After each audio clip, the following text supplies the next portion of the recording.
Hello, everyone. I'm Jim Garrison, and in the spirit of the trees and the spirit of living nature, of which we are a part, with deep gratitude for all the generations before us that have brought us to the present moment, I want to welcome you to this session of Humanity Rising as we commemorate in the United States the 4th of July, the Independence Declaration back in 1776 that launched the experiment that became the United States of America. I'm going to comment on that as a 10th generation American in a moment before introducing a fascinating woman, Rachel Corby, who is going to talk to us about personal rewilding and communing with other sentient beings, which include the trees and the mushrooms and the moss. But we'll get to that in due course. But let's just begin our program today by centering ourselves in our bodies with the awareness that our bodies are nature. Our bodies are in symbiotic relationship with the trees and with the larger ecology. And let us breathe together through our hearts with a gratitude and a thanksgiving that inspires us to connect together on this precious day.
Thank you, everyone.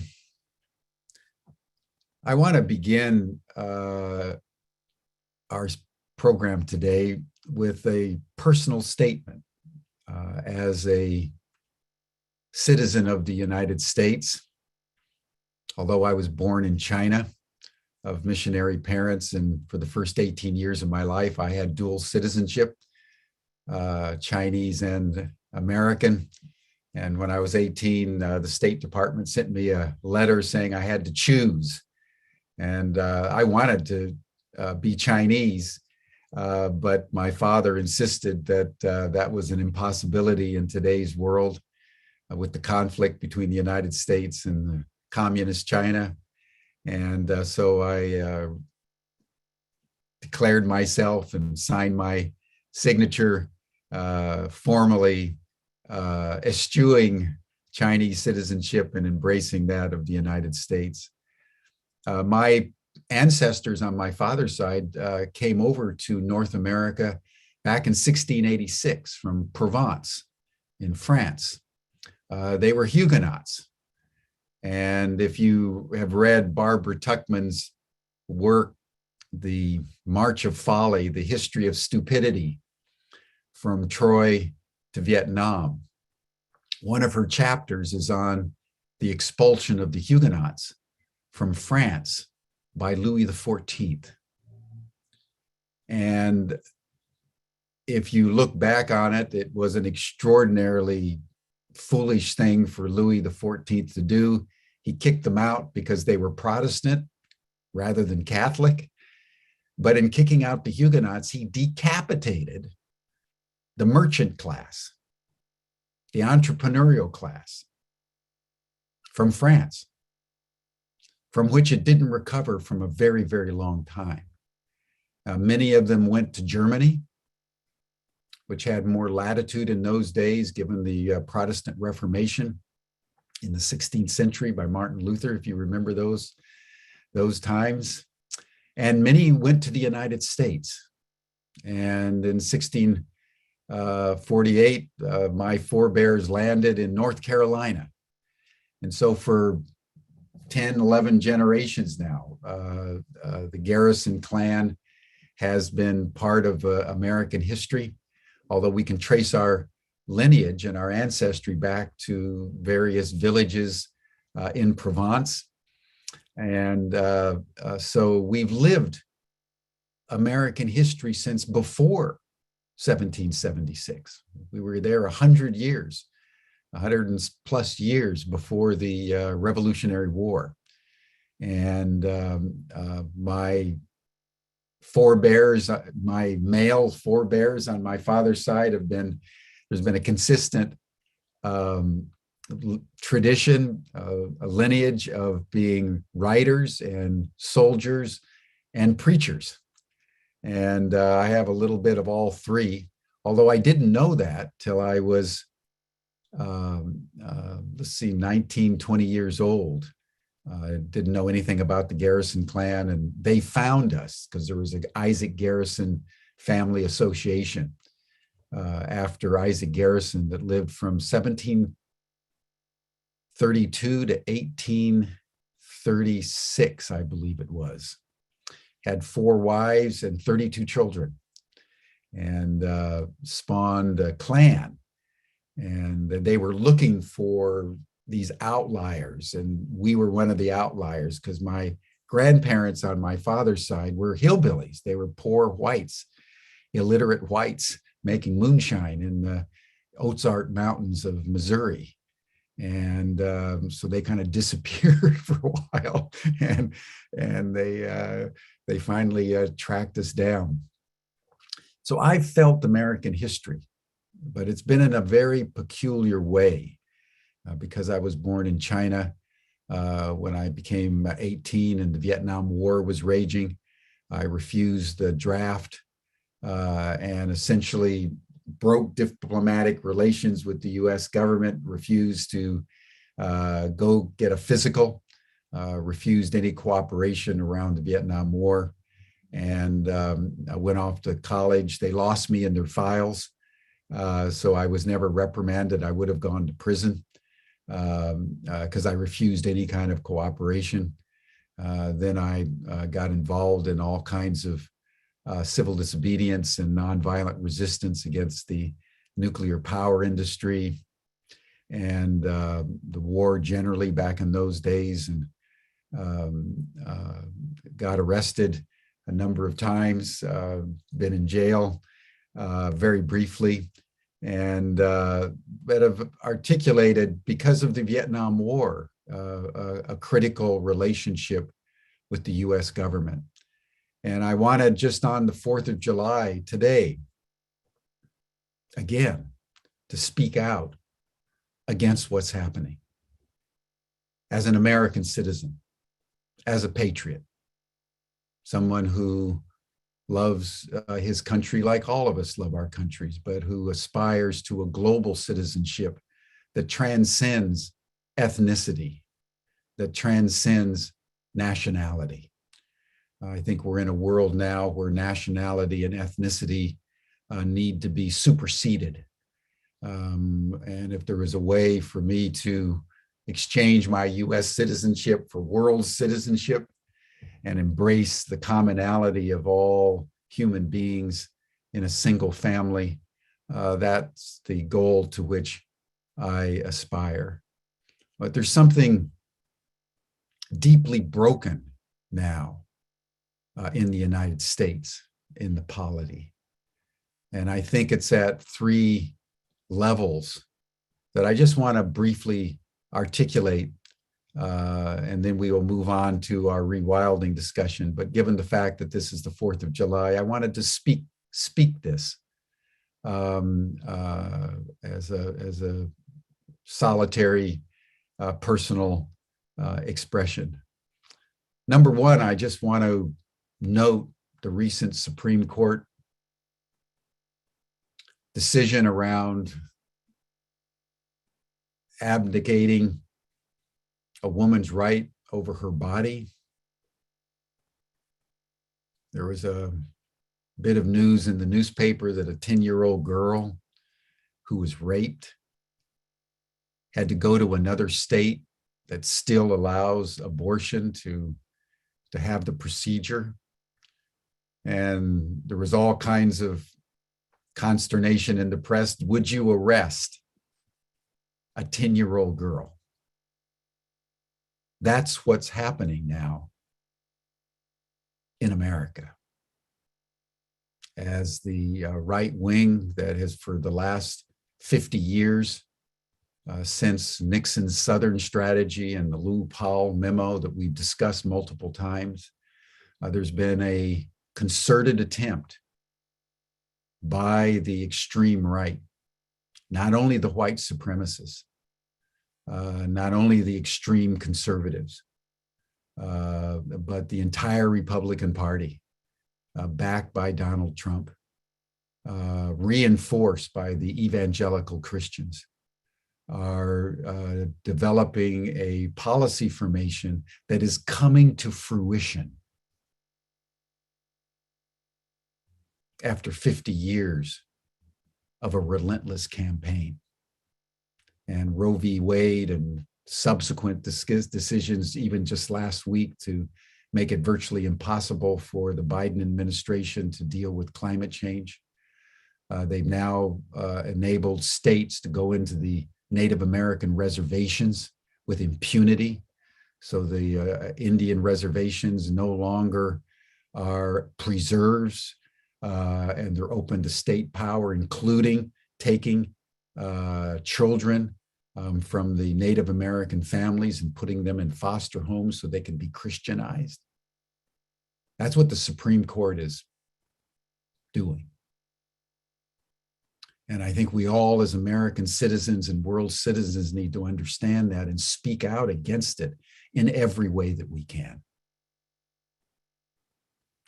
The second area of concern is that the same group of people that have now stacked the Supreme Court and are bringing these egregious laws back into the land are also subverting our democracy as we know it in two ways. First, by passing legislation that makes it harder and harder for people to vote. And number two, subverting the electoral process itself so that when people do vote, the state legislatures controlled by the Republican Party have the right to overturn the will of the people. And that's what Trump tried to do in the 2020 election. But the infrastructure to do that was not in place. Had the laws been in place then that the Republicans are putting in place across the country now, Trump would still be president. And that effort relentlessly moves forward. What connects the Supreme Court decisions and the rising authoritarian subversion of democracy is what they call replacement theory. What has been espoused by Fox News, by Donald Trump, by the Republicans for decades now, is that the people of color are taking over,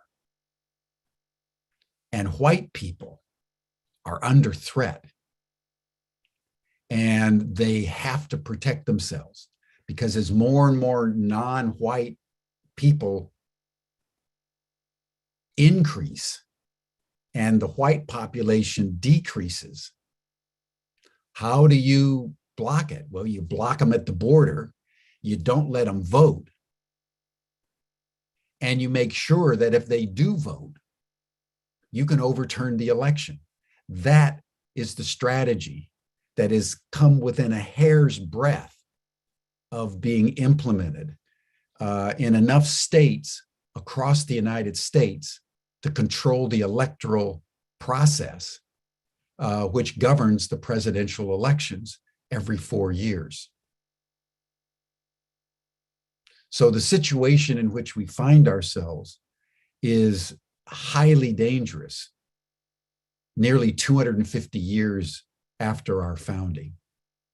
So a country that in 1776, on July 4th, was articulating a call for freedom and independence, 250 years later, more or less, is collapsing into authoritarianism in a way that is shocking to behold because it's happening on the news.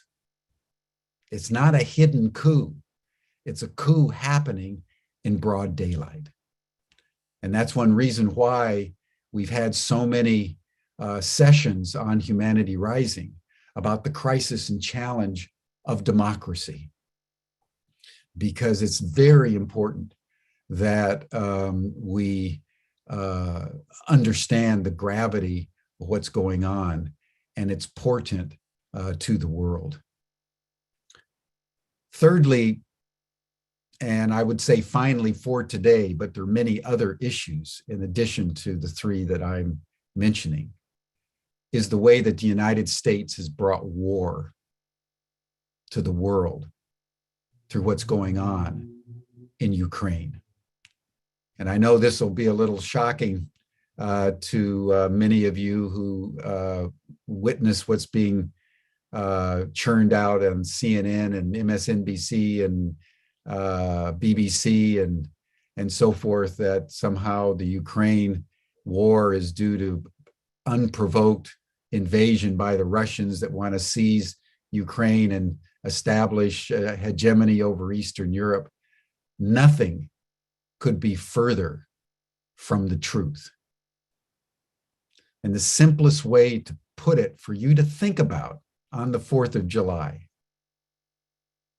is that Ukraine is Iraq all over again. The same group of people that fomented war after 9/11 in Afghanistan and Iraq are doing it again around Ukraine. When the Berlin Wall came down, Gorbachev said to President Bush Sr. and Secretary of State Baker, we're going to let the Europeans go, the Eastern Europeans go, and we want an agreement that you won't push NATO to the east. There's no reason for conflict, said Gorbachev. The security of one is the security of all.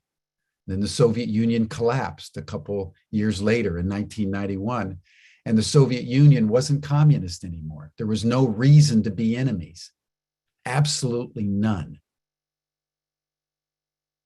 And both Boris Yeltsin, who succeeded Gorbachev, and Vladimir Putin, who succeeded Yeltsin, have said, we're not your enemies.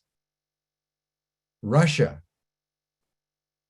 and Eastern Europe should join NATO and the EU together so that there's a single US, European, Russian common security, common economic zone. And it was President Clinton in 1996 that began the eastward expansion of NATO. And again in 2004, and 2008, 2014, so that the NATO and the United States just kept pushing further and further to the east and creating an enemy rather than a friend of Russia that is capitalist, just like we are. Why on earth are we creating an enemy out of Russia? It makes no sense. And finally, Putin said, if you come into Ukraine, and if you look at a map, Ukraine juts into Russia. 1,000 years ago, Ukraine was Russia. The kingdom of Rus was born in Ukraine. That was the origin of Russia. It's important that everyone take this in.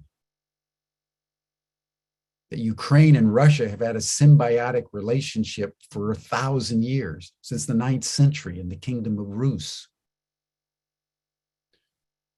And the Russians said, this is an existential threat. And the Americans and NATO kept going. And so the response of Putin has been a completely predictable response. And if you look, just to conclude, because there's lots that one can say,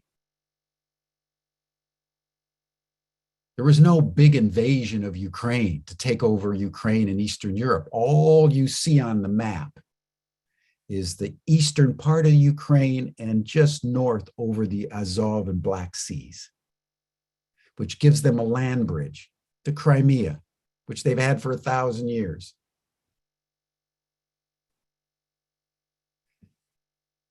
I believe, and this is a strong statement, I'm speaking as an American, Joe Biden should be impeached for bringing war to the Ukraine. And this is the reason.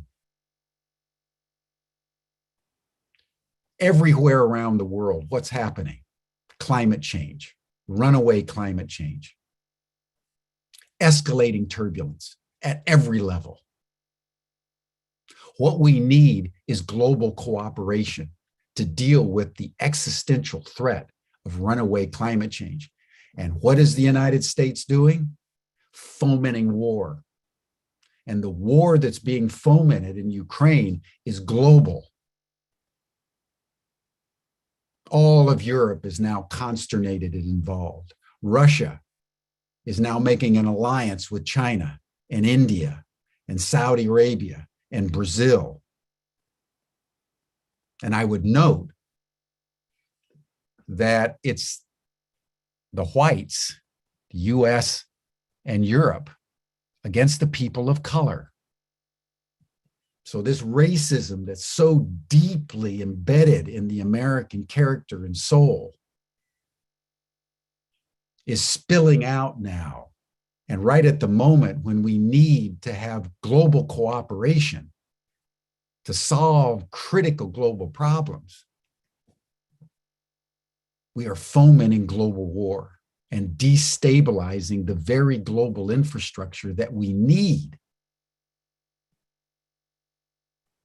to maintain any kind of normalcy as the ecological turbulence increases month by month and year by year. Ukraine is a crossroads.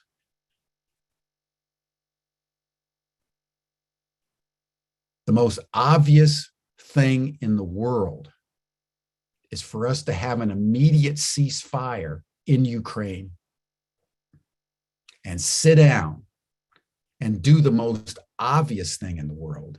And that is to bring the United States and Europe and Russia together in a common economic zone, a common military zone. Of course, Ukraine wants to join NATO. So does Russia. As recently as last year, Putin was saying there's no reason for this conflict. Ukraine and Russia should join together. And the United States refused. So I know that this is probably stark for some of you. But I remember in the Vietnam War, when I was speaking out against Vietnam, I was called a communist. My father disowned me. And yet, looking back on the Vietnam War, it's obvious that it was a stupendous criminal act that undermined US credibility around the world. You look back on Iraq, it was a colossal mistake based on a big lie. And that's what's happening in Ukraine. The same group of people are fomenting war to feed the military-industrial complex, and they're predicating it on a big lie. So I'm speaking out today. I'm not speaking for Humanity Rising. I'm not speaking for Ubiquity University. I'm speaking as Jim Garrison, American citizen, on the 4th of July, to express my democratic right to certain truths that feel clear to me in the spirit of truth pursued, not truth possessed. I'm just offering my point of view, knowing that there are many points of view. And the great sadness about the Ukraine situation, for example, no contrary points of view are allowed in the press. And that's dangerous. And one of the things we try to do with Humanity Rising is enable this kind of dialogue to take place. So I know I've been provocative from time to time over the last several years on a number of issues. I can imagine that I'll be taken as provocative today, and that's okay. That's democracy. That is the free association of people and the freedom of speech as we interact around these matters. We'll be talking about this a lot more tomorrow with Carolyn Baker, whose new book, Undaunted, How to Live with Integrity in a Collapsing World. We'll be going into this much more deeply. And then Wednesday and Thursday of this week, we'll be talking with Danny Sheehan again, the great constitutional litigator, about the implications of what the Supreme Court is doing in terms of democracy itself in the United States. And then on Thursday, Danny's going to be talking about the implications of the Supreme Court decision on the Native American peoples here in the United States. So I just wanted to briefly enumerate some of these issues, call upon all of us to study them very deeply, because the elections coming up in November are critical, and it is entirely conceivable that unless they are stopped, the Republicans will end any realistic democracy as we know it, particularly if they can take control of the Senate and the House, along with what they have now, a supermajority in the Supreme Court, and supermajorities in about 30 out of the 50 states. So this is a time of deep concern for anybody believing in democracy in the world, because if democracy collapses in the United States, the reverberations of this worldwide will be extraordinary. So that's my declaration, everyone. I took a little bit more time than I usually do. I feel very strongly about these matters, as you may discern.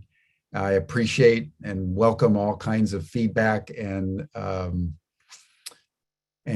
dialogue, again, in the spirit of truth pursued, not truth possessed. Socrates is my mentor in all things. So thank you. I'd like to now just take a breath and just take a moment of transition, just a moment of silence, just commune with the trees and feel the fragility of the world and feel the vibrancy of what it means to be human.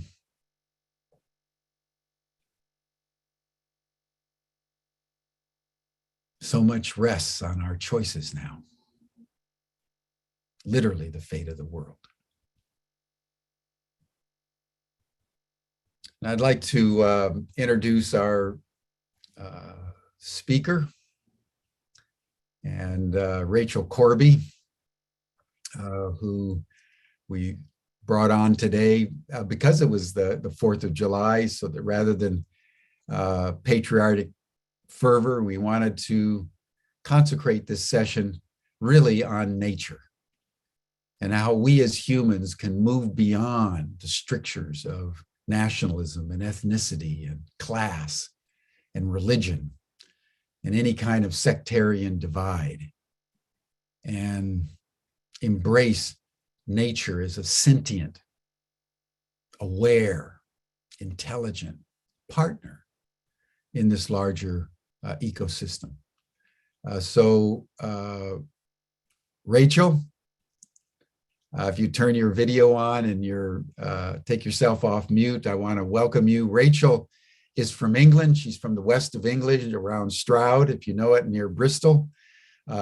She used to work in the travel agency until she met a moss and then a mushroom that began to talk to her in a very, very explicit way and in a manner so compelling that it changed her life. So Rachel, I want to welcome you. And I thought we could begin by just having you tell your story of your early life and how you became involved in this attraction to nature, and just tell us your story of how nature and your communion with nature changed your life and then directed the life that you are now living. Hey, great. Thanks, Jim. And wow, quite a lot to follow there. So thanks also for taking that breath, just to ground us again into the present moment, really. So yeah, I like your introduction of me. But it starts very normal. My early childhood was very unremarkable. I came from just a normal household, not a cul-de-sac at the edge of a busy road, basically. The nearest nature was not really nature. It was farmers' fields, conventionally farmed, full of spray. And we didn't really go to anywhere that was wild. You know, we just didn't. Maybe a holiday for a fortnight a year, that was it. And I think that's quite normal for a lot of households, certainly here in the UK. But I had a roof over my head, I had food in my belly, and I had parents that loved me, so things were good. Then I became a teenager, and that's when things start to change for most people. Yeah, that's when it all gets real. It really is. And because for me, I started to realize that something was off. You know, there was something off, and I couldn't put my finger on what it was. But I started searching for what that thing was. And well, you know, it was a bit of a rocky track for a while there. I took a massive overdose at one point, came back, still here, as you can see. Found marijuana as a escapism, as a hedonistic device. However, with hindsight, I realise now that sacred plant was actually leading me down a rabbit hole. Went off to university, and in my degree dissertation, I spent like three or 4 weeks in basically the wilderness of northern Scotland, just researching every day. I was counting plants. So my dissertation was about the microvegetation on a slope. So my degree was geography, and I was just interested in the natural world, obviously just just what drew me in. But I'd never had any kind of like deep connection, deep moment really before I got to this slope in Scotland. And after a month of every day on my hands and knees going, oh, look at this moss, look at this moss, where's the book? Oh, blimey, that's that species and that's that one, and wow, this is also amazing. I started to understand not just that plants looked different, but they had different personalities and different characters. And I fell in love. I fell in love with a plant for the first time. I fell in love with couple of different types of moss actually, but I was just amazed by how beautiful they really were. And then after my degree, I went off, did what a lot of people do, traveled the world. I was kind of interested in sustainable development, basically land management, but sustainably. And that ended up, just my kind of investigations took me to a few different land-based communities in Central and South America, in Asia, just around, and what I learned from them wasn't what I was expecting. The most sort of like the takeaway piece, if you like, from each of those communities was their relationship with the living world that they were embedded within. So with the stones, with the weather, with the water, with the plants, with the animals. So it was just like this whole other way of living within the living, well, being within the living world, rather than where I came from, which was kind of being the only living thing in a dead world. So that's when I think the combination of falling in love with moss and that kind of experience of these other ways other communities related to the living world was really where a spark started to grow for me. That started to fill that void that my teenage years had kind of uncovered. And then I started to get really into, I became diabetic, which is autoimmune disease, which is basically your body attacking itself. So over the years, I started to then look into what I could do to help myself. And I started cleansing and fasting. That just became a very natural diet. And for 3 years, I just ate raw foods. And that made me so hypersensitive to the living world. I would feel something behind me and I'd look and there it was, and it was a spider. I'd know someone was in the room. I'd know someone had entered the room with me, and I would be able to pinpoint where they were and then find out who it was that had joined me.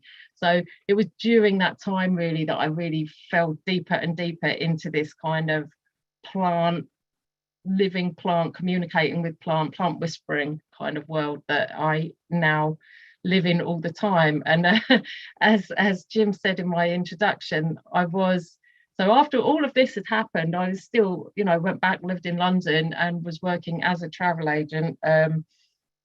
So it's sending people around the world on aeroplanes, which I guess isn't that great, bearing in mind what we've just been saying about the climate crisis.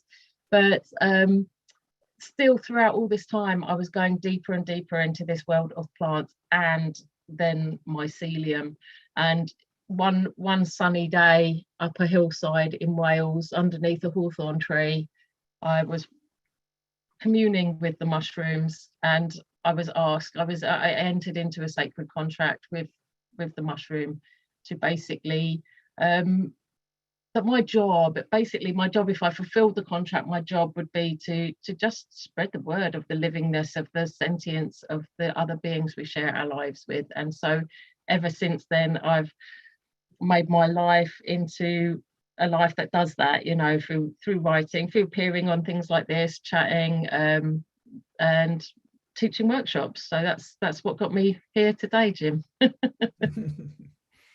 Well, I was fascinated meeting you some months ago, and you seem so vital and so passionate about your life right now. Tell us a little bit more about your relationship with the mushrooms, because I know that the mushrooms had a very strong impact on you, and I think people would love to hear that story. Okay, well, I mean, it basically, I love mushrooms. I really love mushrooms, and Wales has their own native psilocybin bearing mushrooms. And so I have been working ceremonially actually with the mushrooms for quite a while. But then I thought, I just want to take a handful of mushrooms and go for a walk, just like everybody else does. Like all my friends, they can just have fun with mushrooms. And whenever I was working with mushrooms, it was just like a download, a kind of a life-changing moment. So I just, well, let's take half a dozen and go for a walk. And there's no half a dozen and go for a walk. There's half a dozen, and you're committed already, lady. You know, you know who we are. You're in it big time. So that's why I ended up making for the comfort of a hawthorn tree. And basically the mushrooms, this unless you've actually worked with mushrooms yourself, you might kind of find this a bit fantastical, but the mushrooms invited me to become a mushroom. And I think part of what was happening was your blood sugar levels drop when you're on mushrooms. And I was actually going into a low blood sugar episode, and I had nothing to, being not very responsible, I didn't have the right things that I needed to raise my blood sugar back up again. And the mushrooms were basically saying, come, join us in the soil, be a mushroom. And they showed me there was no difference between any different life form. It was just this absolute kind of shooting of light, of energy that was just moving through everything. So the whole landscape went from being trees and sheep and hillsides to just being this kind of throbbing mass of light energy, basically. And they said, join us. And then in that moment, I suddenly thought of my boyfriend, who was somewhere else on the hillside, also with mushrooms. So he was actually following sheep trails around the hillside, having a laugh, And I thought, oh no, I can't, he will get done for murder or something like that. I can't. So I said to the mushrooms, I'm going to have to go back to being a human. What can I do for you instead? Because this is the greatest honor I've ever been given, to be asked to be a mushroom. Wow, and that's when they basically said to me, well, make it worth it. If you're going to go back and be a human again, you've got to make it worth it and make a change that is going to benefit us. So that's the story of the mushrooms. Well, there's one of our community, Carrie Ann, says that mushrooms are fascinating. I fell in love with them a few years ago. They have taught me so much about myself and the world around me. I want to be a mushroom when I grow up. Yes, me too. Let's do it together. Yeah, it'd be interesting, Carrie Ann, to hear what you've actually been taught by mushrooms, because that's the reality, that nature can teach us many, many things. And another comment too, Rachel, from Sigrid Lindemann, who's a homeopath, who says that he does work on the essences of each species of nature, including mosses, mushrooms, plants, animals, minerals. Each one has a specific essence. And I wonder, Sigrid, what the essence of a mushroom is. That would be very interesting to hear. But say more about the kind of the tonality of mushrooms as opposed to mosses and the general plant kingdom. I'm fascinated because I've always had a deep relationship with trees that have really just spoken to me. Yesterday, I went up to a hill nearby. I have a favorite oak tree, and I just sat with my back to an oak tree for an hour, just doing breathing and just communing with the oak tree and feeling enlivened and blessed thereby. So say more about this. Well, that's amazing, because I love oak trees too, and exactly what you described is kind of what one of the things I describe as personal rewilding, just getting out there and sitting and breathing with your back against a tree. I mean, that's just beautiful, and what a wonderful way to spend an hour of your day. There is a real difference between each species as well. I was going to say between mushroom and plant, but then between the different mushrooms as well, you get the different energy. So just like an oak tree is going to be different from a willow tree, or a stinging nettle is going to be different from a rosebay willow herb, a fireweed, then, you know, the Amanita muscaria is going to be different from the psilocybin mushroom, or the shiitake mushroom, or the lion's mane mushroom. But the thing that I really, I think if I had to categorize what the difference is, I suppose it's a bit like what just popped into my head, actually. It's a difference between a cat and a dog. Do you know what I mean? You've got you've got you know, you've got this with mushrooms. I can just describe it, but and this kind of is exactly what they do because of the mycelium, but the mushrooms kind of go out, whereas the plants go up. And that sounds a bit stupid and a bit obvious, but the mushrooms kind of get in everywhere and they float out, or not float out, but they reach out, whereas the plants, they're kind of, yeah, their energy just rises up and they're more kind of vigorous, and mushrooms are more kind of, I don't know, I want to say sneaky or creepy, and they're not, but they kind of like get around without you noticing, whereas the plants are kind of to be noticed. And I think that's one of the differences in their feeling tone when you're working with them. Well, it's so interesting that Sigrid has put another note in the chat that she's taught about mushrooms, actually, and has to do with cooperating between plants and trees and absorbing the sugars, and have to do with connecting, expanding, and eventually the sense of spreading into a terrain or contamination and feeling super strong. That's very good, Sigrid, you know, because I just finished reading The Mother Tree. Forget the name of the woman who wrote it at the moment, but she talks about this relationship, Rachel. The trees grow up. The mushrooms and the trees, the mushrooms are what enable the trees to connect into a neural network. And the neural network of the mushrooms and the trees is almost a replica of the neural network in our brain. And the neural network in our brain is a replica of the neural network that you can see in the super galaxies of the universe. So that this little mushroom, that most of them are under the ground and just kind of doing their own thing, unobserved, or doing exactly what you and Sigrid are saying they are. Although I don't know whether that's a dog or a cat. No, I don't either. I don't either. Maybe neither. Maybe another one. Maybe a duck. But they're different. They're just different. Where you were saying they're just different.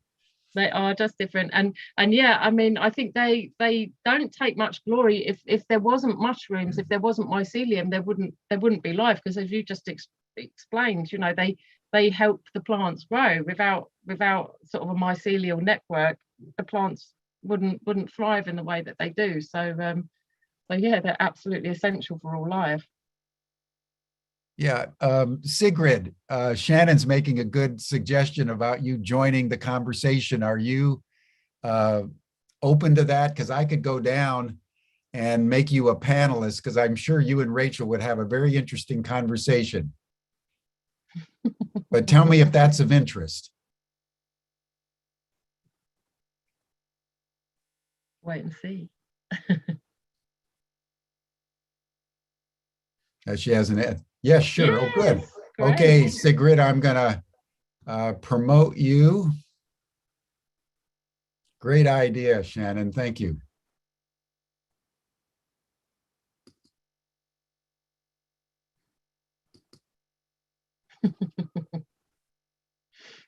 So Sigrid, if you could turn your video on and take your mute off.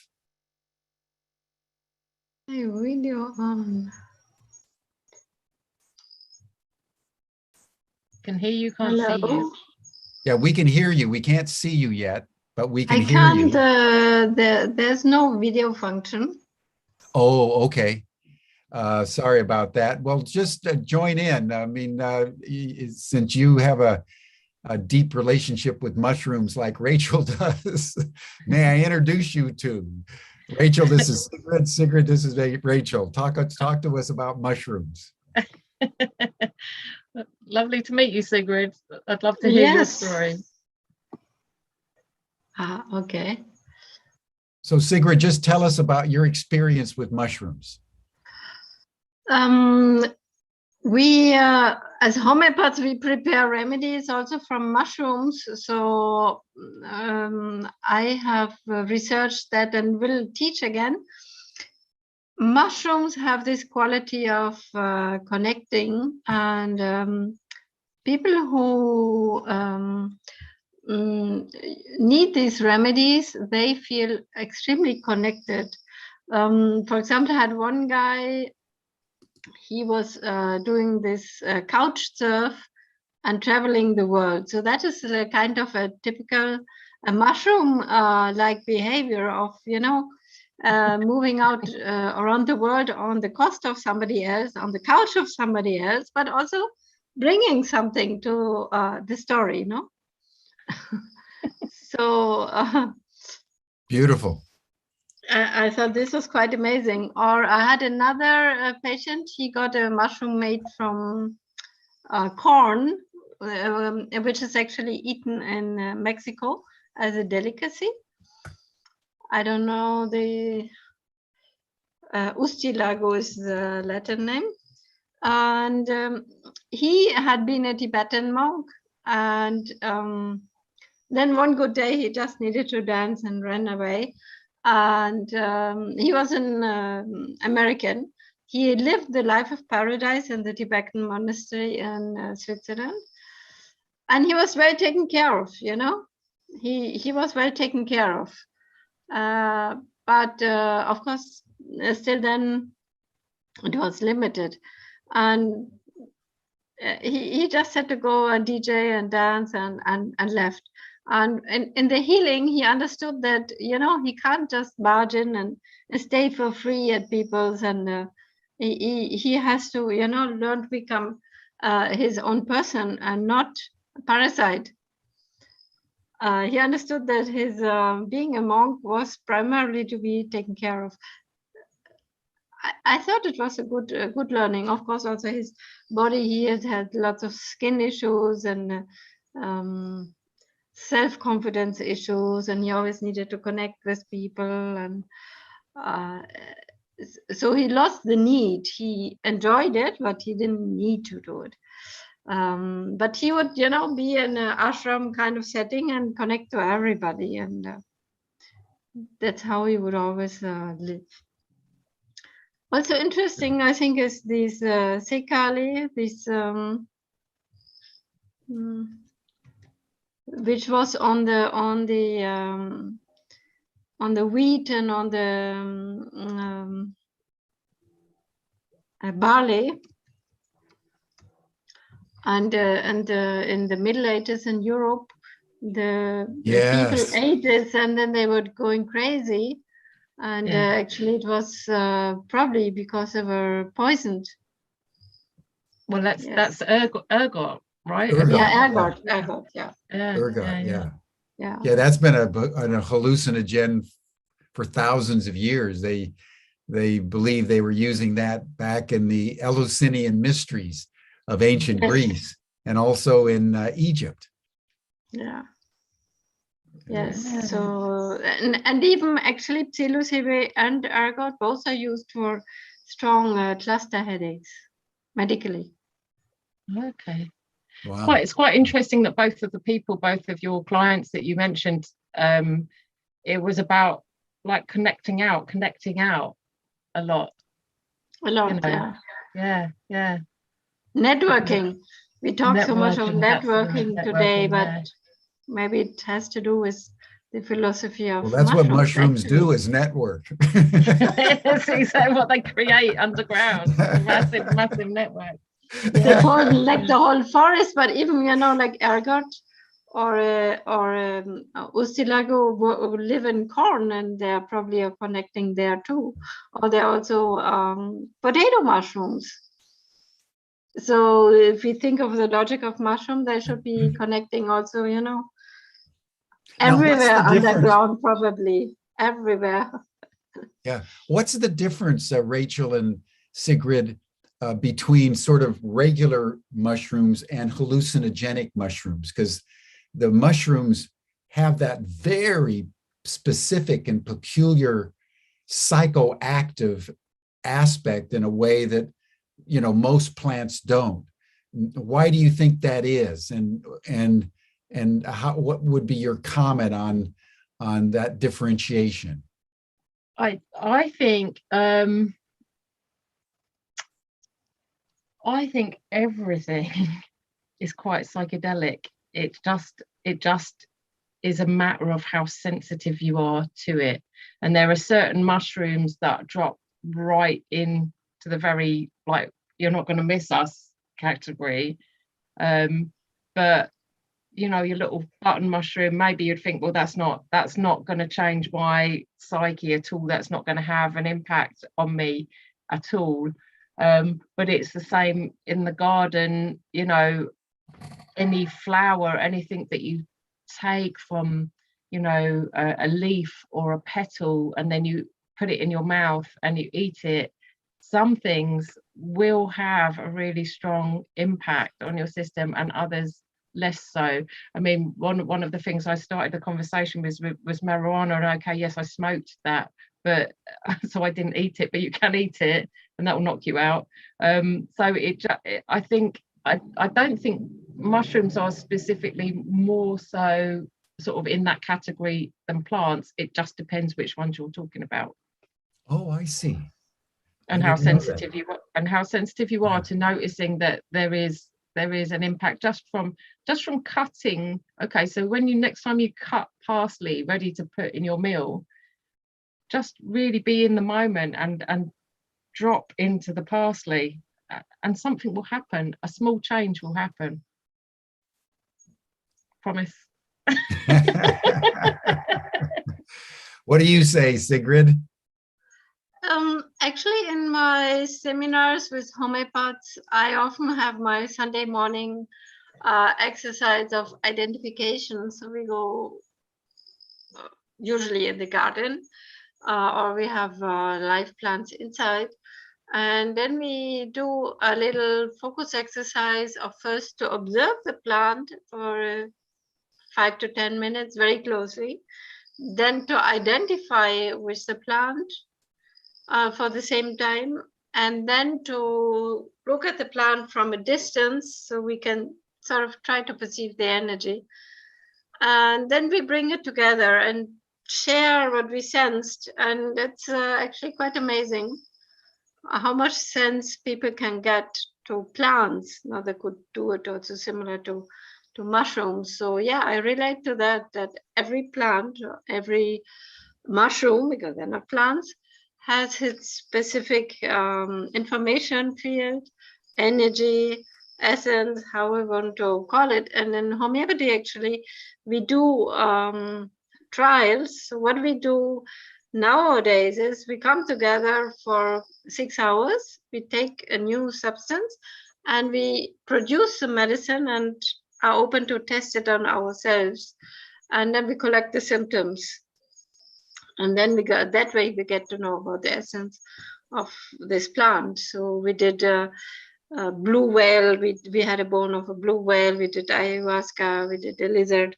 So we did many, and yeah, it's like a quantum shamanism, we could say, because we are not ingesting substances, but we just open to the energy field. And Yeah. of course,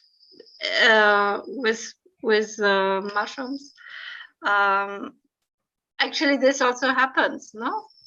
I think like a few months back I tried psilocybin. I took a very small dose, and I felt I could sense the energy fields of my surrounding, and maybe the mushrooms can actually open us up. Yeah. So, Yeah, Stan is bringing in that he takes reishi every day. Yeah. Mm-hmm. And that's another one of the medicinal mushrooms. Yeah. I love what Sigrid's just been saying, because that's how I work a lot with when I work with groups. It sounds very similar to what you do, Sigrid. We kind of I make them a cup of tea from a plant. They don't know what's in the cup, and then they'll sit and they'll notice different things. So this is what I'm talking about, the sensitivity, Jim. You know, it's like if you sit there and pay ultimate attention to this other being, so you sit there, you drink the tea and smell the tea and notice where it's going in your body, and then maybe a couple of hours later I'll say, oh well, I'll tell you later who that plant was. I'm not going to tell you right now, but later on in that day I'll go and send my people to go and sit with that plant and then notice again. And quite often people don't even make the recognition that it's the same two plants until one person, the penny drops, and they're like, oh wow, because there's so much information coming through, so much comes from the plant, like energetically, like you say, Sigrid. I mean, we do shamanic journey as well, so that kind of opens up another avenue. But just sitting and paying attention to how, being with, for you yesterday, Jim, being with that oak, how that feels, how that makes you feel, just who is this energy, who is this being that is the oak, and yeah, I think you can drop in quite deeply. For sure. Now, just before we leave the mushrooms, Stan is making the point that you can make LSD from ergot. I had not heard that before. Does that strike you, Sigrid or Rachel, as probably something you could do? Stan, get coming, send me some. I'll give it a go. Stan, you're going to get us some orders.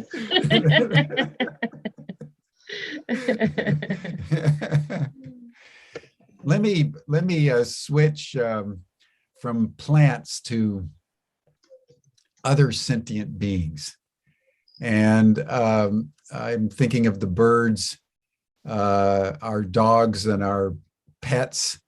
That not only are the mushrooms and the trees and the flowers and ergot, alive and intelligent and communicative, so are the animals. We're completely surrounded. Nature is alive. And so I'd love to have both of you comment on just sort of your general awareness and any stories you have about the aliveness of the larger ecology beyond the mushroom. Well, yeah, I mean, some animals are quite obvious, like you said, dogs. Your dog, can communicate with you quite easily with its eyes, with its behavior. Do you know what I'm really fascinated by is bacteria, and what they've got to say and what they've got to communicate. Do they count as animals? No, they're not really. They're another category altogether, aren't they? No, they wouldn't be animals. They would be bacteria. It's like saying a mushroom is a plant, isn't it? Yeah, I kind of got that a bit wrong, but I'm absolutely fascinated because, like, according to Lynn Margulis, she say something like all life on Earth is made up from 4 bacteria. That was the kind of basis of all life on this Earth. So, I mean, I'd be really interested to find out more about communicating with bacteria, actually. So I kind of sidelined it a bit, what you were just asking about dogs. But No. That's a fascinating notion that the bacteria are the foundation blocks. They make up most of our bodies. They do. And we couldn't live without bacteria. It's like the plants can't live without the mushrooms, and we can't live without bacteria. So, I mean, it's quite fascinating. But that has. Well, and they're finding out more and more, as you both know, that our health, to a large degree, is in our gut, and macrobiome and microbiome, and all these supplements that we take to put all kinds of living essences in our guts purely to improve our bacteria. One of the reasons why there's so much inflammation is our bacteria has been decimated by environmental pollution and processed foods and all the bad things that we're ingesting through the air and the soil because of the pollution. So the point that you're making, I mean, to be able to commune with the bacteria is to commune with the basic foundation of life. Yeah, yeah. And it is a massive research hotspot, isn't it? Kind of suddenly over the last 10 or 15 years or so, Yeah. suddenly realized, oh my God, we've been waging a war on bacteria for however long. And actually, we need them so much. So I think that's really important. Yeah, Carrie Ann Flatter is making a really good point. Carrie Ann, thank you. We are not only what we eat, we are what we eats. Right, I love that. I love that. Yeah. Good one, good one. Sigrid, what would be your comment on this? I would say nature's always in oneness, just we fail to perceive. Mushrooms, certain mushrooms can help us getting there. We can get there without, but we can get there with them. Maybe sometimes it's needed to immerse a bit deeper. I mean, I live in a place which starts to be a jungle with wild boars and deer now, but it was a desert. So when I came here 34 years ago, every flower was a message for us, you know. And even the people who stayed there 15 years earlier, they were like, the photos were just one hibiscus flower or one cacti flower or one little insect, you know, because it was amazing that this plant or this creature turned up at this time in space, because there was nothing. They had to bring the grass from 20, 30 kilometers. There were no birds because there were no trees. And now I live in the jungle. So the nature has a message. Sigrid, where do you live, actually? I live in Oroville, South India, an international. Oh, you're coming in from India today. Yes. Whoa, that's pretty late for you. It's about 10 o'clock, 11 o'clock at night. So you're coming in from Oroville. How fascinating. Fascinating. Cool. That's great. That's great. So you've got plenty of animals there, plenty of insects to teach you things. No, we have, but you know, the early pioneers, like my ex-partner, the people who were here the first 10, 15 years, I mean, they would just say we would never believe that nature would respond in this way. They have lived for 10, 20 years under the sun, and yeah, now we can't even see 1 meter further, you know.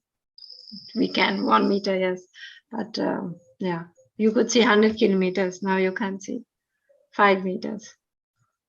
Nature responded to the call, to the aspiration, to also envisioning what is here now, but they could have never imagined this. I mean, we have a huge biodiversity now. Let me extend the conversation just a little bit by telling a story from my own interspecies communication with a woman named Amy Morgana. And there's a documentary that you can see on her that was done by Rupert Sheldrake of this parrot, this African gray parrot. And the documentary is about the parrot who, if you put him in a building half a block away with Amy, and then in another building a half a block away, someone would open a book to a certain page with a certain picture, and the African gray parrot half a block away would say that's a balloon, or that's a car, that's X or that's Y, with like a 98% accuracy.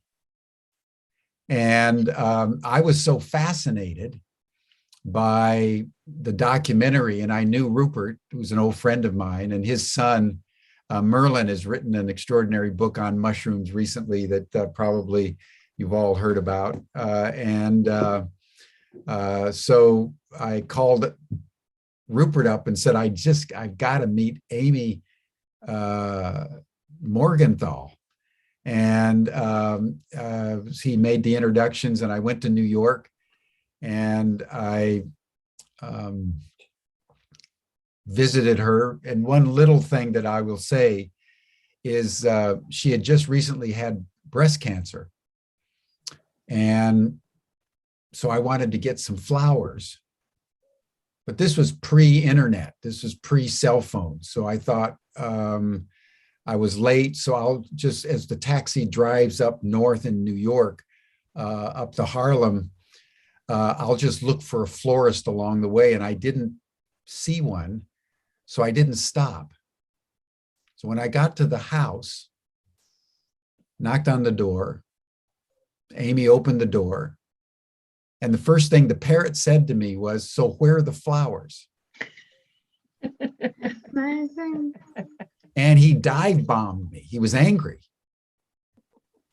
And he kept saying, "Where are the flowers? You didn't bring the flowers." And I was so embarrassed. It was quite an amazing experience. And turns out this African gray parrot is the only other species we know about. It's astonishing to me he's not better known, that has such a command of English that he can speak in intelligible ways, like he did with me. For example, we were sitting there talking, and I drank this glass of water, and he looked at me for a while and he says, "Would you like more water?" And I said, "Yes, thank you." And then Amy got up and got me some water, and he was kind of prancing around, clearly delighted that he was engaging in intelligible conversation with me. And one of the things that Amy said that he would do most mornings, he would look out the window and there was birds chirping and, insects flying and various things. And he would then report to Amy what all the other species were saying to each other, including about the humans. And so I just wanted to bring this in that, when we think of mushrooms, we think of psychoactive plants, we think of the trees. We should also be holding that the rest of nature is capable of intelligent, empathetic interaction with humans as they are with each other. That's one of the things that comes out in this book on the mother tree, is that trees are deeply empathetic with one another, and with the mushrooms and with the other plants. And trees cry, and trees express happiness in their own way, but with just as much intensity as we humans. And the great tragedy of being human is we're the only species outside the conversation. I think if you had to distill down the tragedy of being human in the world today, we're the only species that's outside the conversation. And if somehow we could get into the conversation, as you two have demonstrated today, just think of how the world would change. So anyway, I just wanted to bring in Kizzy and Amy and get your comment about the highly dynamic communication that is going on in the larger ecology.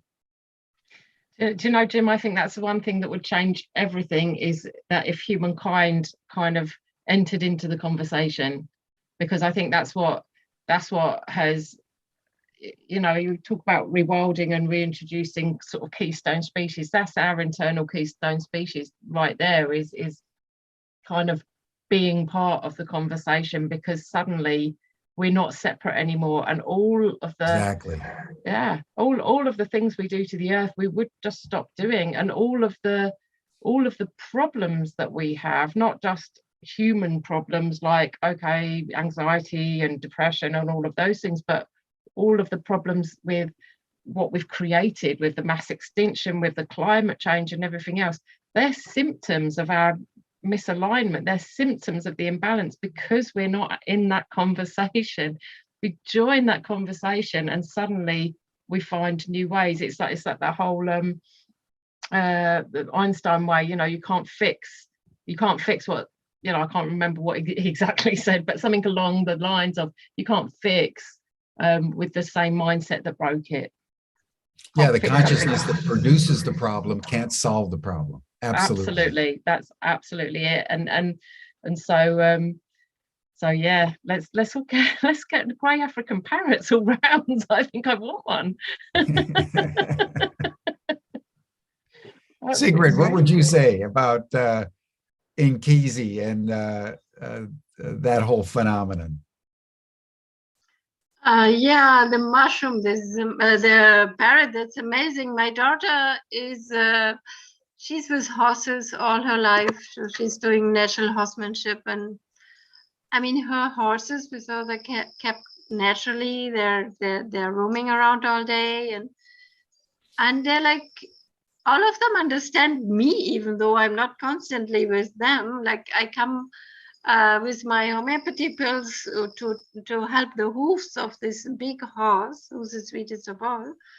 And he moves away from his food so I can touch the hooves. So he must have felt I want to give some medicine for his hooves. Now, then I had to sort of show him, here my little pills for your mouth, and he understood and took by himself. But it's like he understood I wanted to heal his hooves and let go of his food, for that. And they are, because they're in communication with each other, they are also open to communicate with those humans coming here. And my daughter takes care that there's enough, people coming to keep curiosity going, but not but people who understand what this is, and not just anybody coming and anybody touching. Not overstimulation either, and it's beautiful. And she's 27 and she's just doing it. She also has birds. She grew so many little owls and other birds, and they keep coming back, and they communicate with her. And I mean, for her, it's just how she lives. Little beautiful squirrels. I mean, my parents always said you can ask a fee for a zoo here. When she was, in her teens, she had basically everything. And she just became a mother, and obviously she loves it. So beautiful. We just need to be in the conversation. I totally agree with Rachel. Let's be in communication. Yeah, we just have to get into the conversation. Ubiquity University has been pioneering communication with other species. Okay. And we haven't quite gotten to building a whole department, but over the years, we've had teachers in that have led courses at the graduate doctoral level on how humans can move from communing with nature to having intelligible communication with nature. Mm.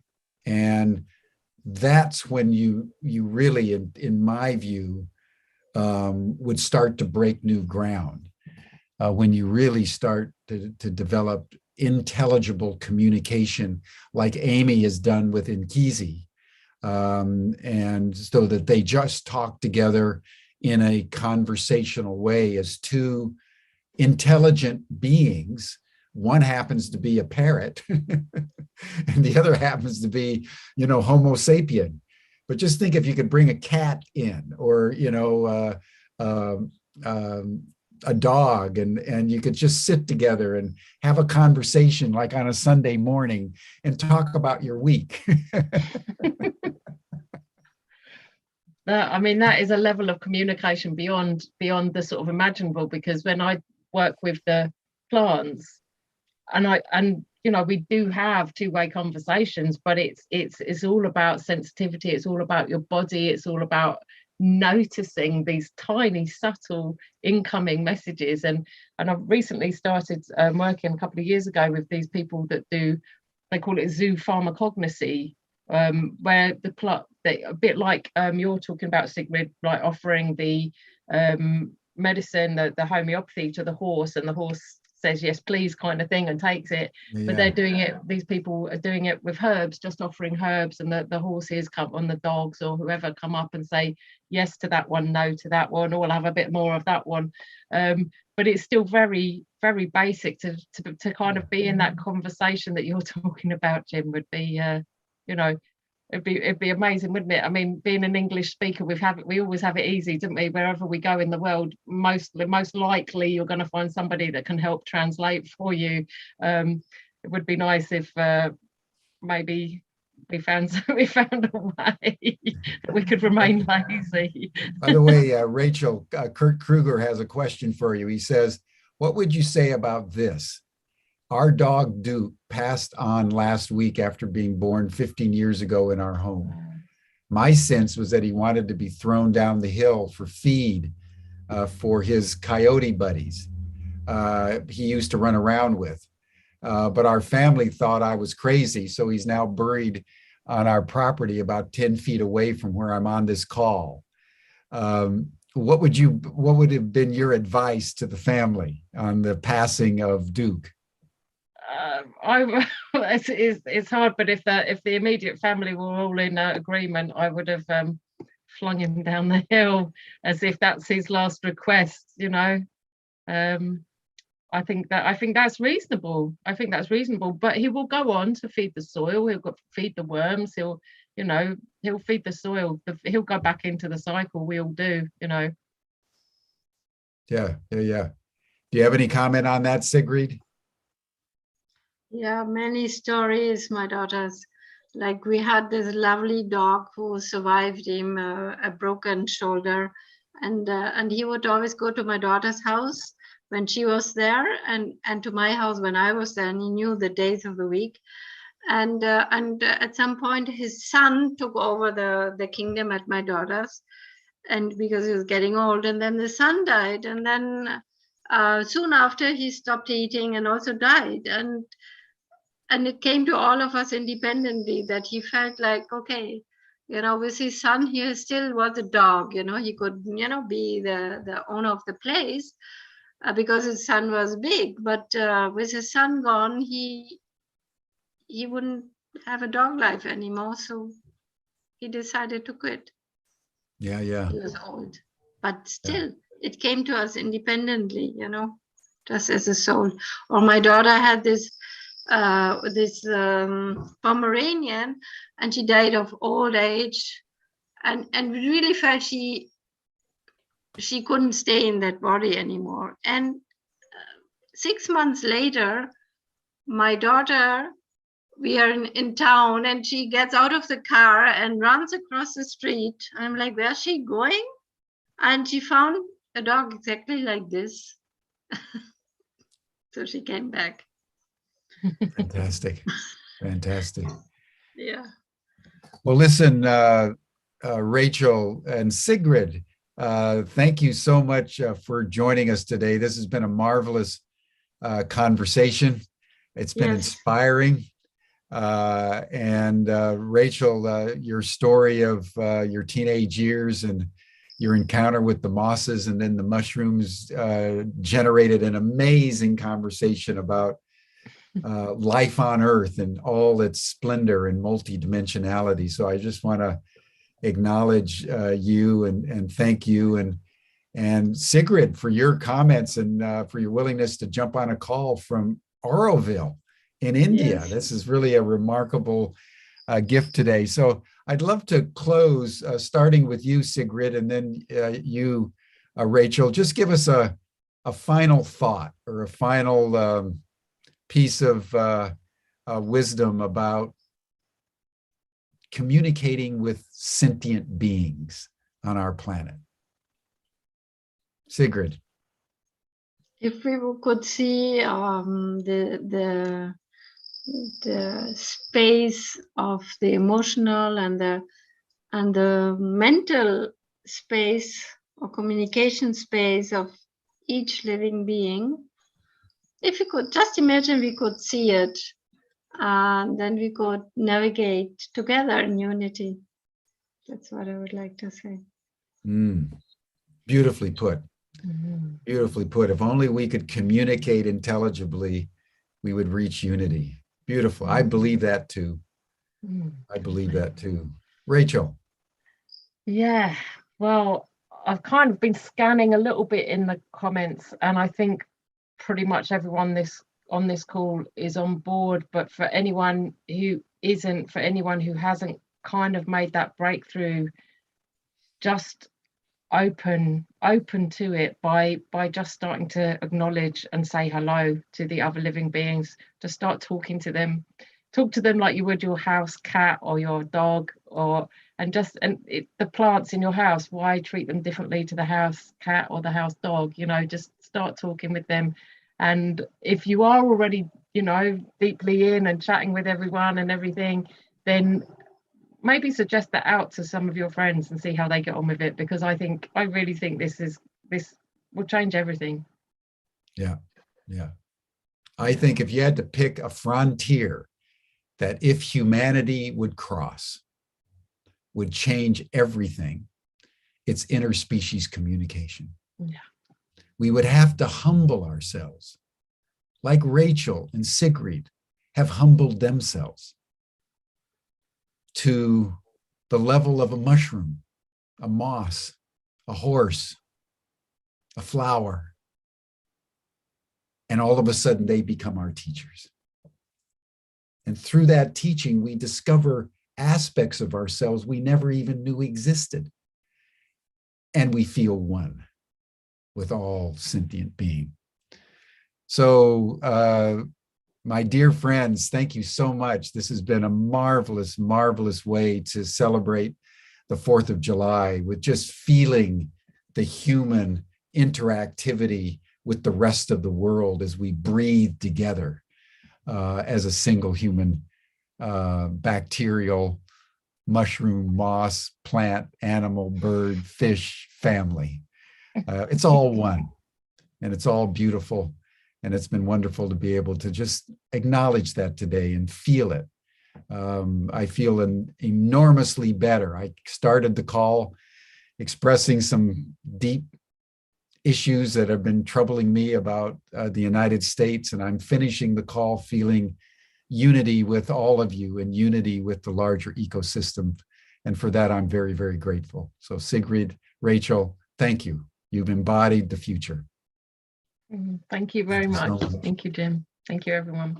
So that does it for us for today, everyone. You're all welcome to the after session chat. You'll see the link in the chat box. You're all welcome. And we'll see everyone here again tomorrow for a dialogue with Carolyn Baker, who's been on Humanity Rising before and is going to be talking about her new book, Undaunted: How We Can Live Lives of Courage in a Collapsing World. Thank you, everyone. Bye for now.